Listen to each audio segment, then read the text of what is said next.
Amin, puji Tuhan. Kita akan buka sama-sama 2 Korintus pasalnya yang ketiga.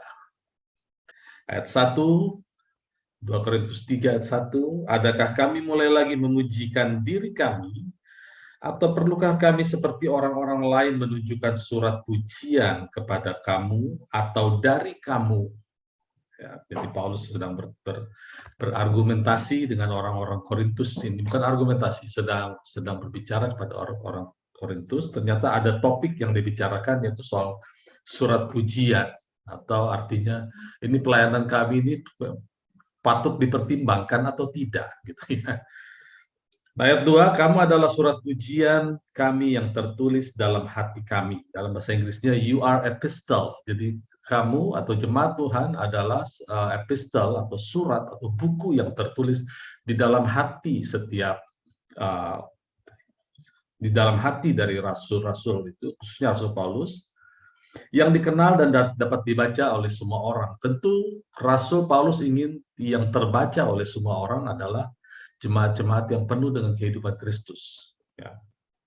Ayat 3, karena telah ternyata bahwa kamu adalah surat Kristus yang ditulis oleh pelayanan kami, ditulis bukan dengan tinta tetapi dengan roh dari Allah yang hidup, bukan pada loh-loh batu, melainkan loh-loh daging, yaitu dalam hati manusia. Nah, ini dia yang perlu kita renungkan.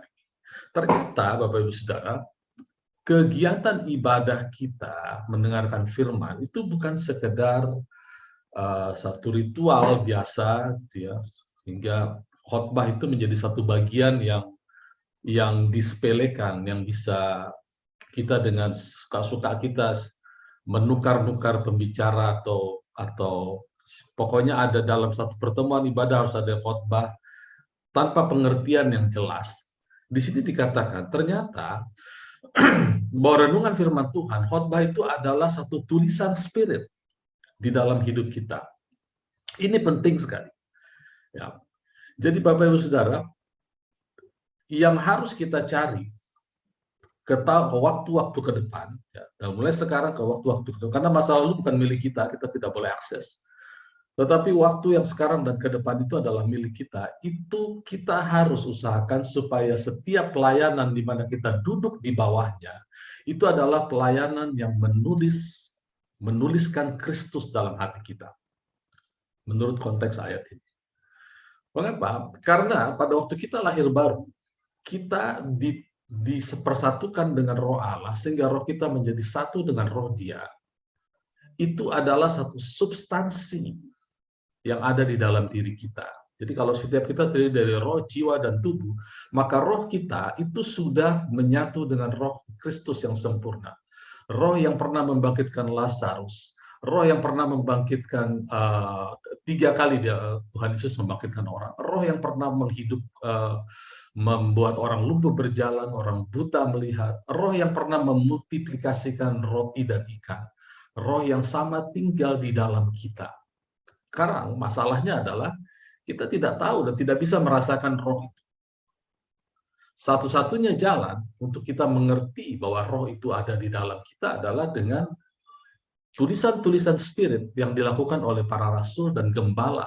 Jadi dimanapun kita duduk dalam satu pelayanan, haruslah Kristus yang diberitakan, bukan motivational talk, bukan sekadar self-improve. Bayangkan mengimprove self, apa jadinya, saudara? Self itu adalah bukan spirit, self. Baik jiwa atau tubuh itu self. Yeremia katakan terkutuklah orang, di situ kata orang adalah pahlawan, gibor, orang yang punya talenta, orang punya pendidikan tinggi. Terkutuklah orang yang mengandalkan manusia, kata manusia di situ adalah Adam, itulah self-improvement. Terkutuklah orang-orang yang mengandalkan intelektualnya, kemampuan tangannya, segalanya. Terkutuk. Tapi orang hikmat akan mengalahkan, akan merubuhkan benteng-benteng. Amsal katakan seperti itu. Jadi kita harus mencari duduk dalam pelayanan yang menuliskan spirit. Nah, ini pentingnya begini, saudara ya. Setiap ada orang yang lahir baru, percaya kepada Tuhan Yesus, maka Roh Kudus tinggal di dalam dia. Dan itu disebut dengan pengurapan. Nah, pengurapan kita tinggal tetap. Jadi tidak ada istilah dalam Alkitab Perjanjian Baru yang mengatakan saya ingin ditumpangi tangan supaya pengurapan saya tambah kencang. Tidak ada istilah pengurapan tambah kencang, ya. Pengurapan kita tinggal tetap. Nah, kita perlu ada di bawah pelayanan yang menuliskan Kristus. Hanya Kristus yang kami beritakan. Ya. Dalam beberapa ayat di Kolose dikatakan Kristuslah yang kami beritakan apabila tiap-tiap orang kami nasihati.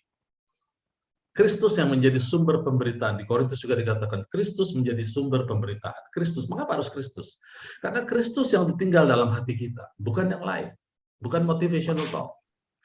Ya, kita sudah beberapa kali saya bagikan mengenai motivational talk adalah sesuatu yang diajarkan, tapi untuk melakukannya supaya kita berhasil itu tergantung dari kekuatan kita.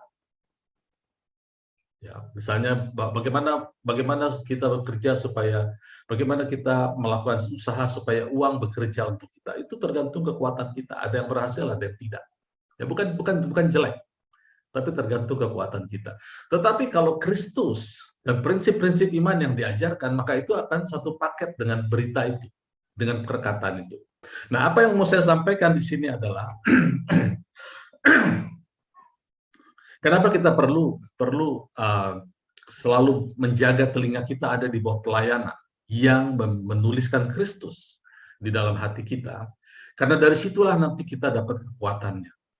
Nah, saya ingin memberitakan ini dipicu oleh kesaksian-kesaksian yang kita dengar pada malam tahun baru, ya, hari Jumat 2 hari yang lalu, 31 malam. Ya, beberapa kesaksian, ada 3 kesaksian yang menyatakan bahwa Allah mempromosikan beberapa saudara kita mendapatkan promosi atau mendapatkan satu keadaan yang mengangkat, yang berpotensi mengangkat, masih potensi karena ini promosi, ya. Nah, kita perlu tahu kenapa itu bisa terjadi. Nah, saya mau katakan itu akan terjadi kepada seluruh jemaat Cibubur City Blessing. Pasti. Mengapa itu bisa terjadi? Karena tulisan Kristus yang ditulis di hati kita semua melalui pemberitaan Injil itu bukan suatu tulisan sekedar motivational talk atau positive thinking, tapi itu adalah spirit. Nah, spirit ini akan mengangkat kehidupan setiap manusia. Sekarang di Perjanjian Baru, kita semua diperkenalkan kepada jalan-jalan Tuhan. Karena Yesus adalah jalan, kebenaran, dan hidup. Dan kita mengalami perbuatan-perbuatan Tuhan, keajaiban pertolongan Tuhan. Ya, jadi jangan lagi katakan bahwa jalannya bukan jalanku, rencananya bukan rencana. Jauh langit dari bumi, demikianlah jauhnya jalannya dari jalanku, rencananya jadi. Jangan katakan itu lagi, ya berarti kita belum lahir baru, saudara. Itu di Perjanjian Lama, iya. Lalu buat apa itu ditulis, Pak? Apa kita robek aja ayat itu? Jangan, saudara. Justru dari situ kita tahu bahwa jalan kita dan jalan Tuhan itu jauh. Kalau kita ada di bawah, di jalan kita sendiri, kita akan mengalami apa yang ditulis oleh kitab pengkhotbah. Ada waktunya menangis, ada waktunya senang, ada waktunya lahir, ada waktunya meninggal, ada waktu membunuh segala. Kita tidak boleh membunuh, saudara.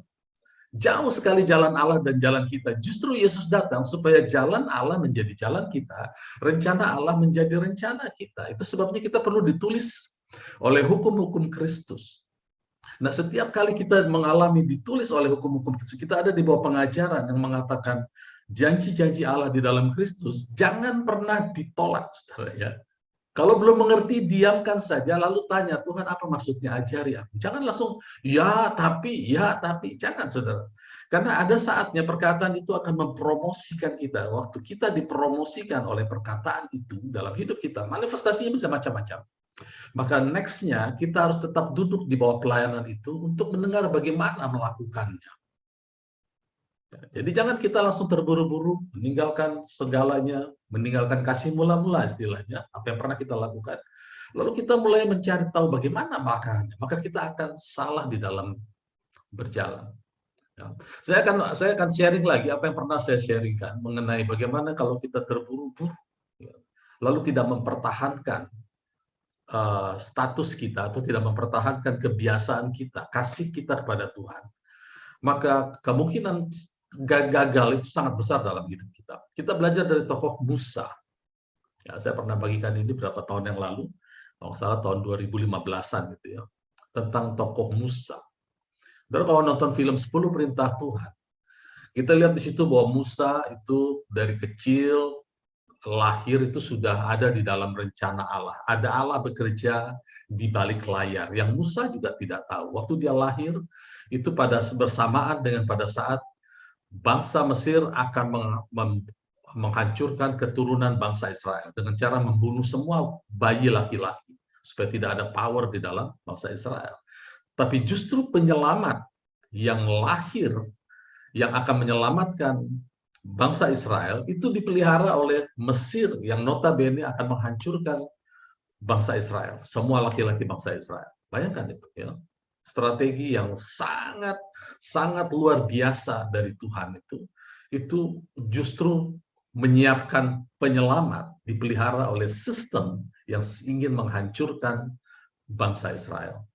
Jadi sampai sekarang pun saudara, jangan pernah bilang gereja Tuhan akan lumpuh, akan begini, kantong Kristen akan musnah, kita harus berdoa, puasa. Nggak ada manfaatnya itu kalau motifnya adalah itu.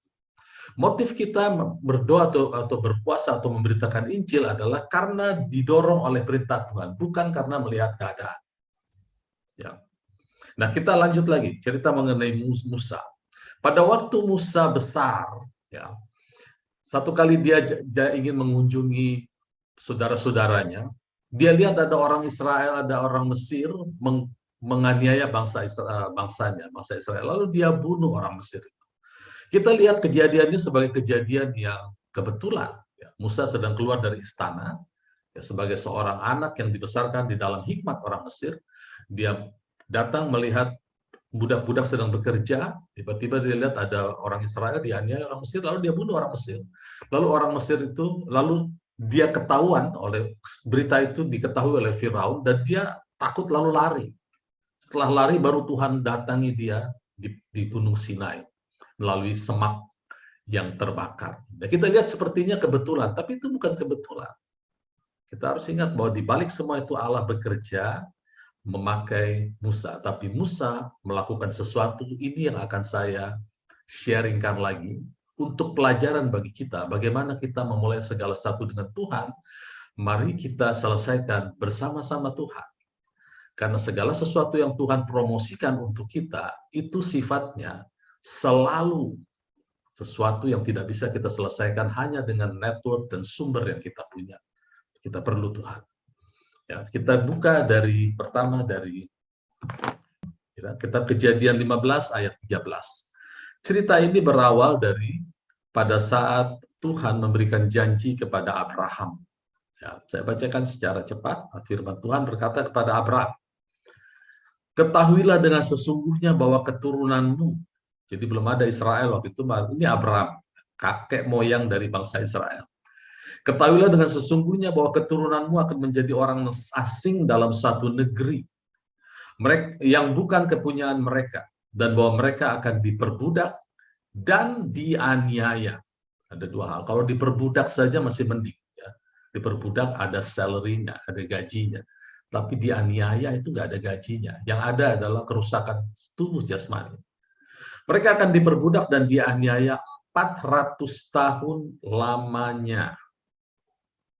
Dari garis bawahi, ini adalah perkataan Allah, dan yang nulis kitab ini juga Musa, saudara, ya. Pertama, ini perkataan Allah, dan yang nulis juga Musa. Musa tidak bisa mengkoreksi ini. Tapi apa yang terjadi, saudara? Pada waktu tokoh penyelamat, yaitu Musa sendiri yang menulis kitab ini, lahir lalu menyelamatkan bangsa Israel, dia menulis seperti ini, saudara, di Keluaran pasal 12 ayat 40. Lamanya orang Israel diam di Mesir adalah 430 tahun. Ayat 41, sesudah lewat 430 tahun, tepat pada hari itu juga keluarlah segala pasukan Tuhan dari tanah Mesir. Galatia 3 ayat 17. Di sini ditulis juga oleh Rasul Paulus, maksudku ialah janji yang sebelumnya telah disahkan Allah tidak dapat dibatalkan oleh hukum Taurat yang baru terbit 430 tahun kemudian, sehingga janji itu hilang kekuatannya. Ya, lagi-lagi muncul kata 430. Jadi ini bukan perkara yang simpel, ya. Harusnya munculnya hukum Taurat ini untuk bangsa budak itu adalah tahun ke-400. Tapi ini 430. Oke, stop. Saya mau balikin lagi, saudara, ya. Di Kejadian Allah bilang bahwa keturunan akan diperbudak dan dianiaya 400 tahun. Tapi si penyelamat itu menulis dengan ilham Allah, Roh Kudus menulis bahwa ada miss 30 tahun, ada perbedaan 3. Kalau cuma 3 tahun, 2 tahun kita masih bisa berdalih, sebenarnya.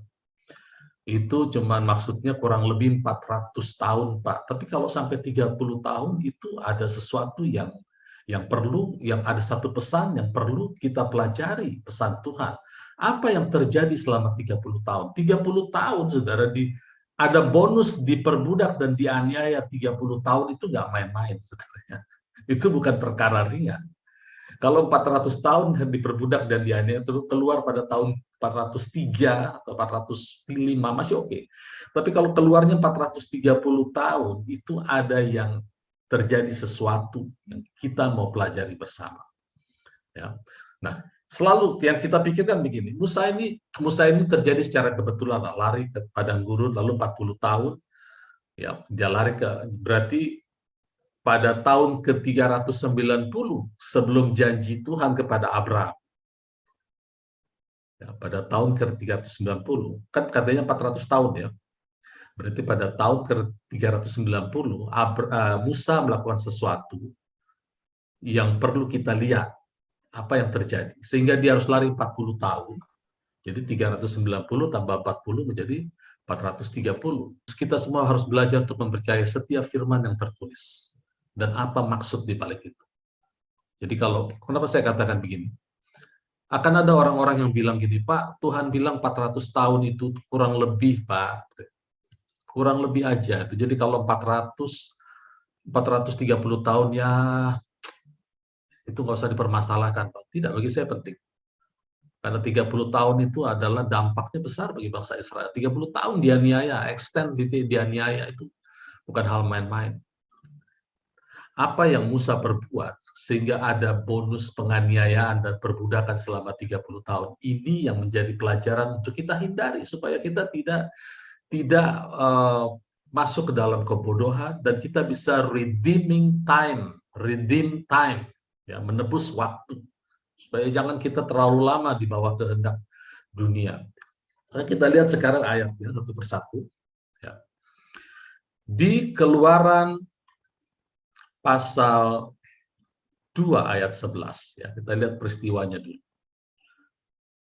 Jadi pada waktu di Keluaran pasal 2 itu awal mula sang penyelamat ini yaitu Musa, yang artinya diambil dari air. Musa artinya diambil dari air.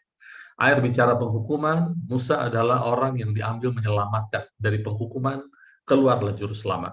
Ya, itu gambaran kita semua juga di dalam Kristus.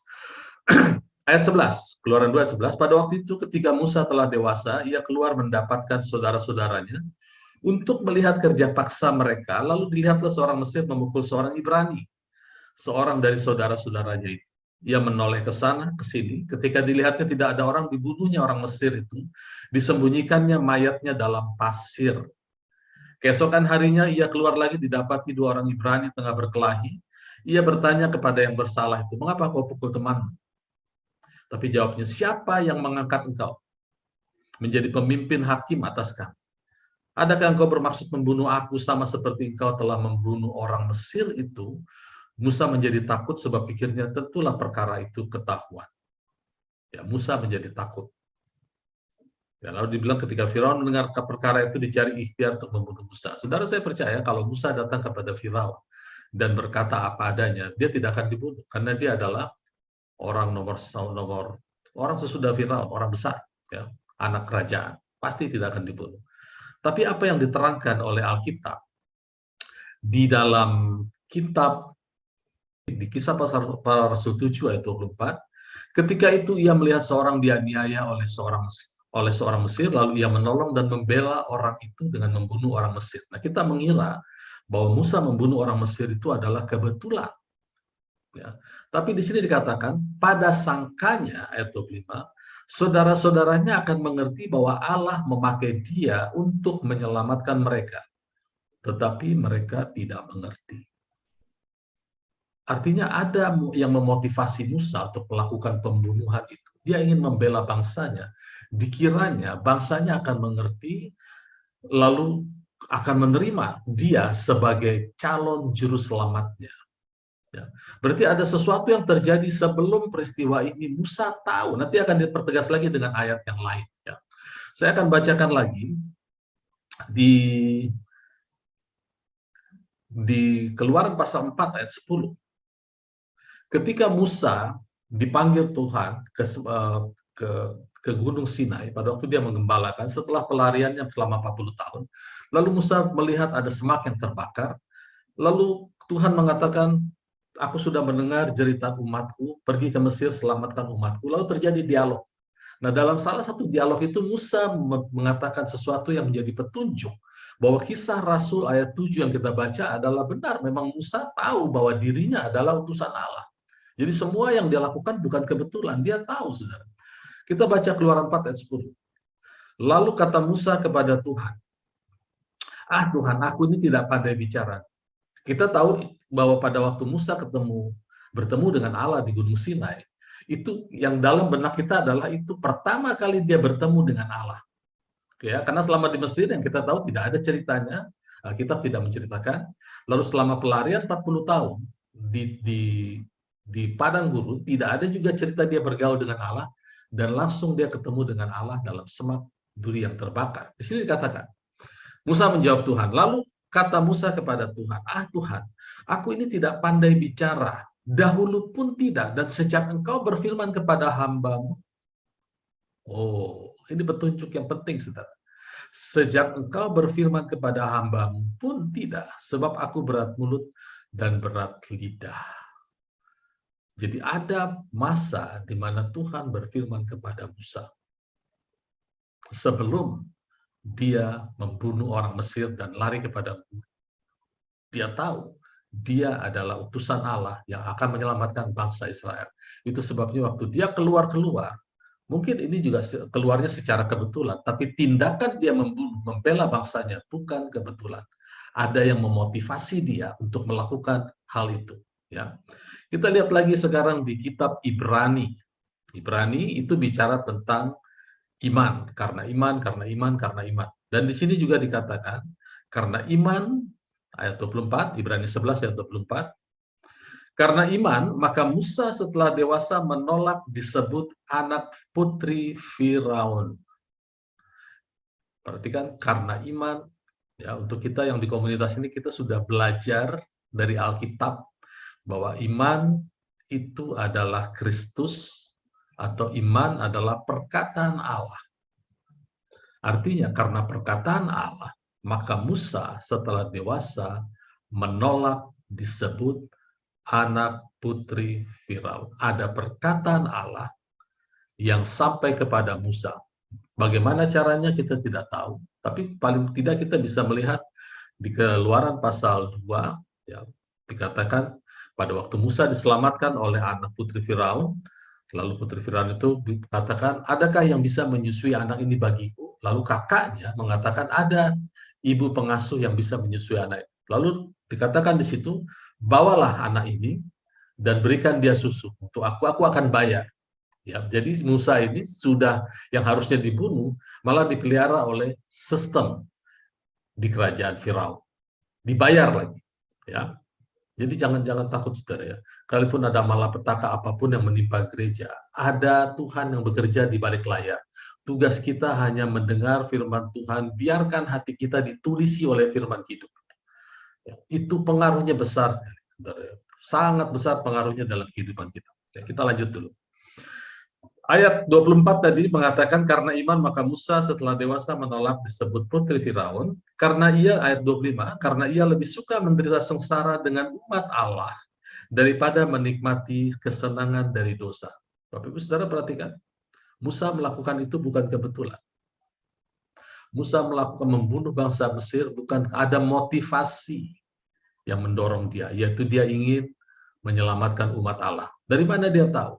Ada firman yang mengatakan, maka dia beriman. Ya. Ayat 26, ia menganggap penghinaan karena Kristus. Ya, kita lihat iman dan Kristus identik. Kristus belum lahir pada saat itu, tapi dikatakan ia menganggap penghinaan karena Kristus. Dari mana dia kenal Kristus? Kristus belum lahir, sudah. Nah, itu kalau pengertian kita Kristus adalah manusia Yesus. Kristus adalah satu kehidupan karena iman. Iman adalah belief systemnya, Kristus adalah kehidupannya. Jadi setiap kita yang mendengarkan firman Allah, kita hidup dengan belief system yang disebut iman, hidup dari iman kepada iman, maka kehidupan kita disebut Kristus. Itu sebabnya kehidupan ini, kehidupan kita yang dalam Kristus tidak boleh di stop dengan menjadi kehidupan positive thinking atau motivational talk. Karena yang membuat Kristus diam di dalam kita adalah firman Allah atau iman. Oleh iman Kristus diam. Lupa, bukannya Kristus sudah diam.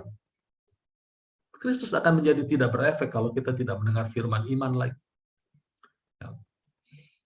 Ya, ia menganggap penghinaan karena Kristus sebagai kekayaan yang lebih besar dari semua harta Mesir. Oh, saya berdoa saudara, kita semua termasuk saya juga bisa berpikir seperti ini. Imanku di dalam Kristus. Tempat ibadahku adalah tempat yang menjadi yang lebih berharga, lebih daripada segala yang kumiliki, dari pekerjaanku, dari lingkunganku, dari apapun. Ya, itu doa saya. Karena ini memang lebih dari segala. Sebab pandangannya ia arahkan kepada upah. Ya. Ayat 27, karena iman maka ia meninggalkan Mesir. Saya katakan tadi saudara, Musa itu bisa datang ke Firaun mengatakan, membela dirinya, bahwa aku membunuh karena begini. Dia bisa lakukan itu sebagai negarawan, dia bisa jelaskan semua tindakan dan dia punya otoritas. Tapi kenapa dia tinggalkan? Dia tulis di Keluaran, Musa menjadi takut dan lari. Ya tentu menjadi takut karena Musa yang tulis, saudara. Ya, Musa yang tulis, dia sendiri memang takut pada saat itu. Ya, tapi semua firman Allah kita tidak bisa pegang satu kebenaran, tapi seluruh kebenaran mengarah kepada bahwa semua tindakan dia adalah karena iman. Ya, karena iman ia telah meninggalkan Mesir dengan tidak takut. Tadi di Keluaran dia takut, dia pergi. Ya, dengan tidak takut akan murka raja, ia bertahan sama seperti ia melihat apa yang tidak kelihatan. Oke, apa maksudnya ini? Saya ulang lagi, Allah bilang hanya 400 tahun bangsa Israel akan diperbudak dan dianiaya. Tapi karena Musa melakukan sesuatu, dia pikir bangsanya mau menerima dia sebagai pemimpin, ternyata malah tidak. Malah dia akan dilaporkan oleh bangsa itu. Ya, karena kedua orang yang berkelahi terakhir itu adalah dua-duanya bangsa Israel. Dia takut atau dia memilih daripada aku harus mengemis-ngemis pengampunan kepada sistem ini, padahal aku jurusan, aku lari aja deh. Dia lari, akibatnya dia harus mengasingkan diri 40 tahun, baru setelah 40 tahun Allah turun kepada dia berkata, Musa kembali ke Mesir, selamatkan umat. Apa yang terjadi? Terjadi dialog, aku nggak bisa Tuhan, aku nggak bisa. Dari dulu, dari sejak pertama kau bicara juga aku nggak bisa, buktinya aku sudah gagal sekarang. Dia gagal karena dia bertindak lebih cepat dari apa yang Allah perkirakan. Saudara lihat, ya, kerugian seorang Musa yang bertindak lebih cepat mengambil keputusan itu mengakibatkan penderitaan bangsa Israel bertambah selama 30 tahun diperbudak dan dianiaya. Itu bukan hal yang sepele. Saudara. Kerugian seorang pemimpin yang mengambil tindakan lebih cepat dari apa yang Allah rencanakan. Itu sebabnya dikatakan rencana Allah dan jalan Allah tinggi. Seharusnya kita sama. Ya, nanti kita akan belajar bagaimana kita menyamakan supaya rencana Allah dan rencana kita bisa sama. Karena kerugiannya besar sekali, saudara. 30 tahun dianiaya dan berbudak itu sesuatu yang tidak enak bagi bangsa Israel. Bangsa Israel tidak tahu apa yang terjadi. Tapi itu semua berawal dari rencana penyelamatan yang Tuhan sediakan. Itu molor karena Musa. Tuhan Yesus pernah mengatakan, di luar aku kamu tidak bisa berbuat apa-apa. Tapi kabar baiknya adalah kita tidak pernah tanpa Kristus. Oleh karena itu, usahakanlah terus bahwa kita ada di bawah pengajaran yang menuliskan Kristus. Kalaupun kita belum tahu apa yang harus kita lakukan, tanggung jawab diberikan, atau diberikan segala sesuatu yang menurut kita, wah terlalu too good to be true. Tapi percayalah saudara, satu-satunya jalan supaya kita bisa menyelesaikan semua yang dipercayakan oleh Tuhan kepada kita melalui orang-orang, itu adalah duduk diam di bawah pengajaran yang menuliskan tentang Kristus dan belajar tentang Kristus secara personal juga. Ya, secara pribadi belajar. Mengapa? Karena kita perlu berjalan dalam pengurapan dan kuasa. Pengurapan dan kuasa itu adalah dua hal yang berbeda. Lukas pasal 4, Yesus sendiri itu adalah orang yang di dalamnya adalah roh Allah, tidak ada roh lain. Roh Allah, sejak lahir dia adalah roh Allah. Dia diurapi. Tapi dia mulai pelayanan dengan kuasa pada waktu berumur 30 tahun dengan berkata seperti ini. Setelah dibaptis dan mengalami pencobaan di padang gurun, Yesus berkata begini. Dia mengutip Yesaya, Lukas 4 ayat 18, dia mengutip kitab Yesaya, dan dia katakan, roh Tuhan ada padaku, oleh sebab ia telah mengurapi aku.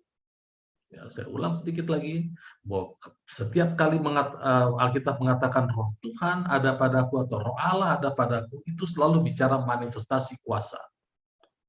Maka berkuasalah roh Allah atas Simson, maka berkuasalah roh Allah atas Gideon, maka berkuasalah roh Allah atas Saul, berkuasalah roh Allah atas Daud. Itu semua bicara next-nya adalah power dimanifestasikan. Tapi ternyata oleh Tuhan Yesus, itu dipisah, dikatakan, roh Tuhan ada padaku, berkuasalah roh Allah atasku, karena ia sudah mengurapi aku. Artinya pengurapan dan kuasa itu hal yang berbeda. Pengurapan adalah, saya bisa gambarkan begini, pengurapan itu adalah otoritas. Ya. Seperti misalnya ya, saya diberikan otoritas untuk menggembalakan di Cibubur City Blessing.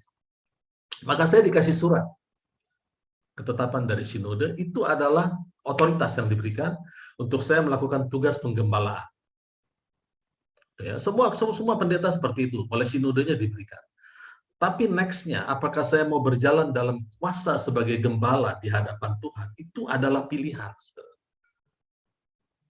Saya harus dengarkan suara gembala agung kita.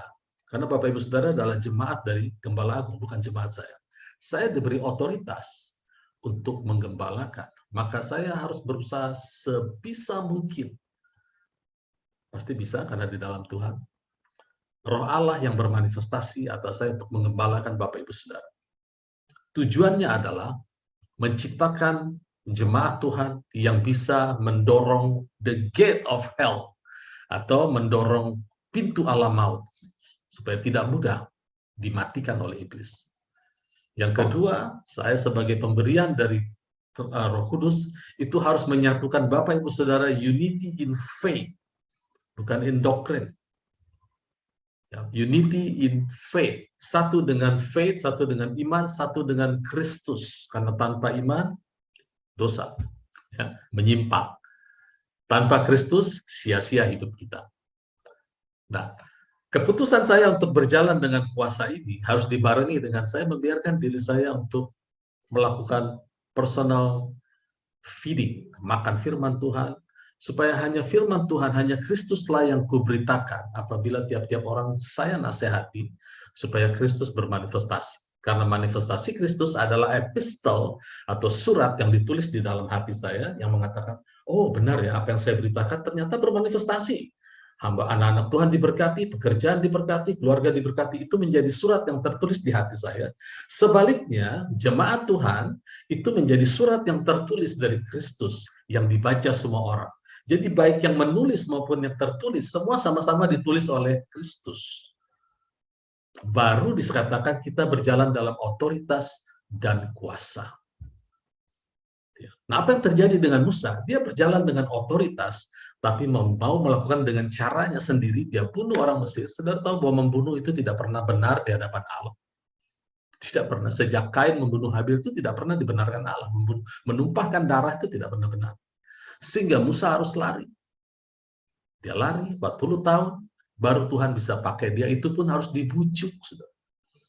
Baru dia kembali. Dan karakter Musa itu adalah karakter orang berotoritas. tapi bukan karakter orang yang berkuasa dalam tanda kutip membawa bangsa Israel kepada tanah perjanjian. Itu sebabnya dia tidak diizinkan masuk ke tanah perjanjian, karena dia marah-marah sama jemaat Tuhan. Ketika jemaat Tuhan minta air, Tuhan bilang, bicara. Pertama, dua kali insiden. Yang pertama, pukul batu itu, Tuhan suruh pukul, dia pukul. Maka batu mengeluarkan air.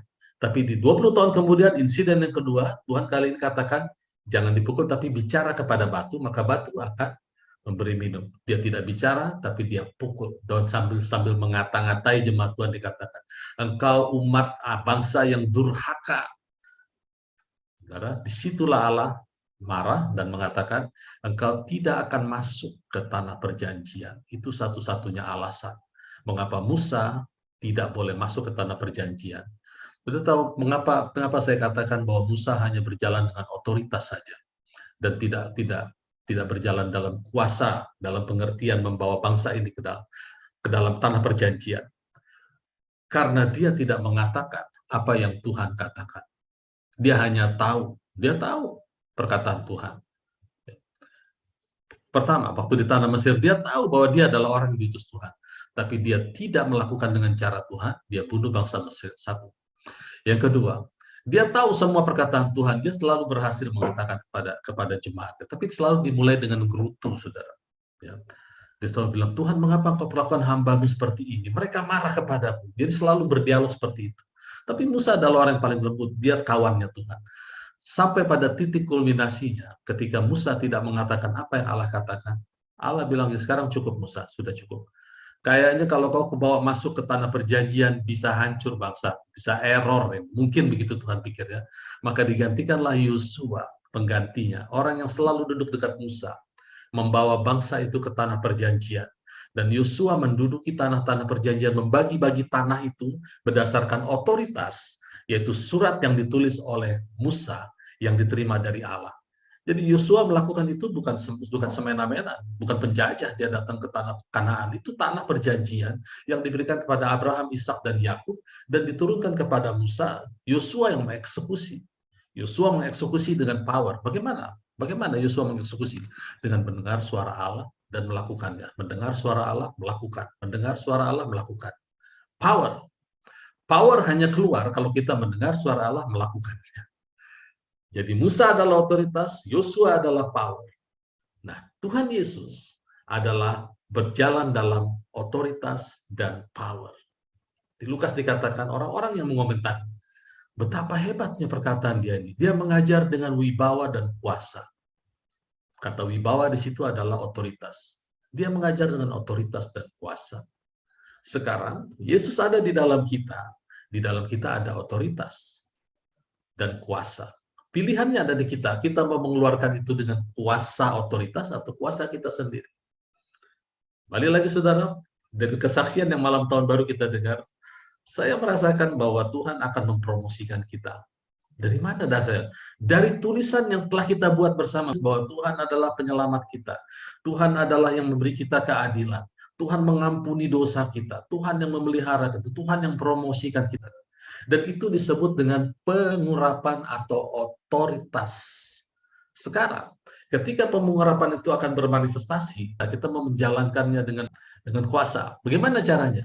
Yang paling simpel adalah tetap duduk diam di bawah pengajaran yang menuliskan Kristus, khususnya dalam hal ini tetap duduk diam di bawah pengajaran Cibubur City Blessing yang Tuhan tetapkan untuk kita semua sama-sama bertumbuh. Ya kecuali ada yang pindah ke kota lain, cari pengajaran yang menuliskan Kristus, karena hanya itu yang mengajarkan kita. Hanya itu, nggak ada cara lain. Hanya pengajaran yang mengajarkan kita untuk memperkatakan firman. Firman itu perlu diperkatakan. Saudara, pada waktu Tuhan Yesus, waktu Allah menyuruh Musa kembali ke Mesir, terjadi dialog. Tanda kutip, Musa menolak tugas itu. Mengapa? Karena belajar dari pengalaman. Dia sudah dapat firman dari Allah bahwa dia akan menjadi penyelamat, toh gagal. Gitu. Lalu dia bilang gini, Tuhan aku tuh nggak bisa. Nanti kalau ditanya orang siapa namamu, aku jawab apa. Terus segala macam. Nanti kalau mereka menolak gimana? Sampai Allah bilang begini, apa yang ada di tangan? Tongkat. Oke, lemparkan. Jadi ular.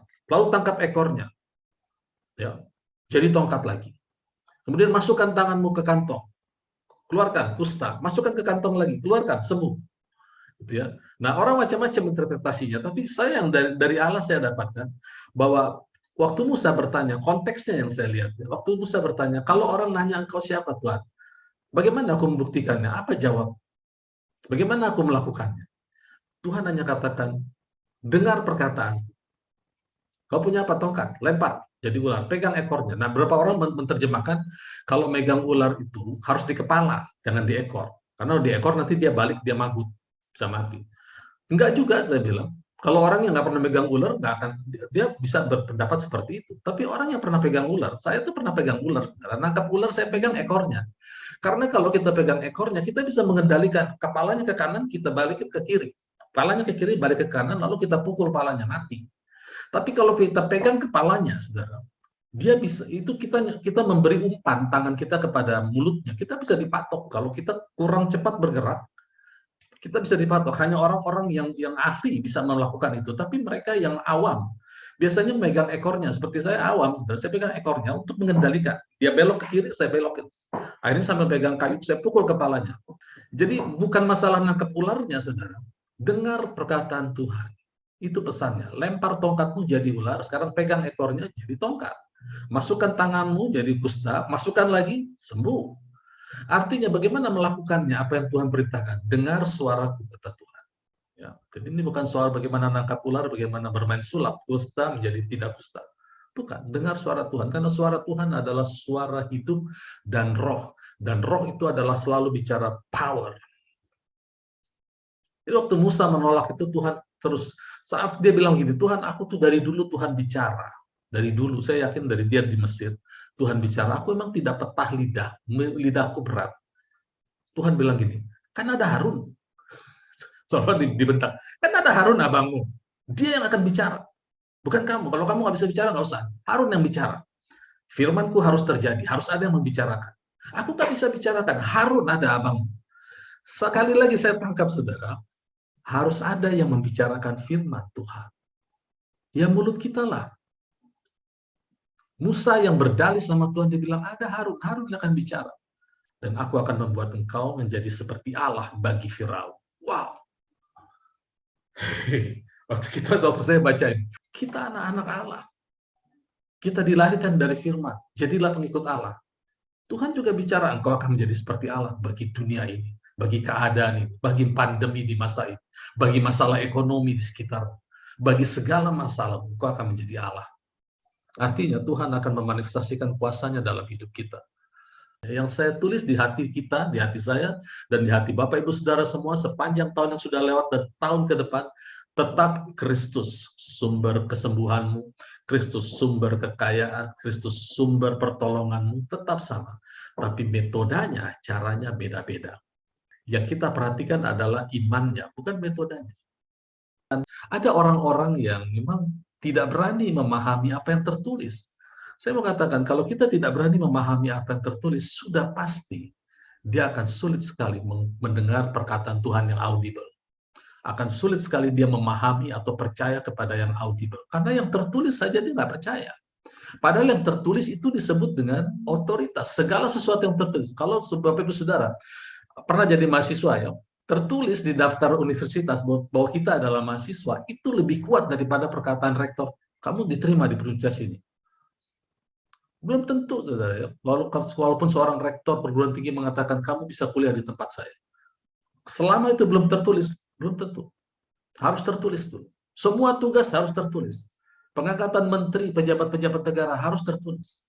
Kita diangkat menjadi anak, kita tertulis di dalam Bible. Nama kita tertulis dalam kitab kehidupan. Semua yang di Alkitab ini tertulis, saudara. Kalau kita tidak mengerti maksudnya, lalu mulai bilang, nggak kayak gitu maksudnya. Kita disembuhkan dari semua penyakit, nggak kayak gitu deh maksudnya. Tuhan Yesus yang kaya sudah menjadi miskin, supaya kita yang miskin menjadi kaya. Nggak juga lah, maksudnya kaya nggak begitu. Saudara sudah runyam hidup kita. Kalau yang tertulis kita tidak mau percayai, jangan bicara soal saya mendengar suara Tuhan. Sudah pasti nothing. Tapi kalau kita mulai dari yang tertulis, kita percaya, kita ucapkan, maka siap manifestasi kuasa akan keluar bermanifestasi dalam hidup kita. Ya, amin, puji Tuhan. Kita lakukan perkara besar.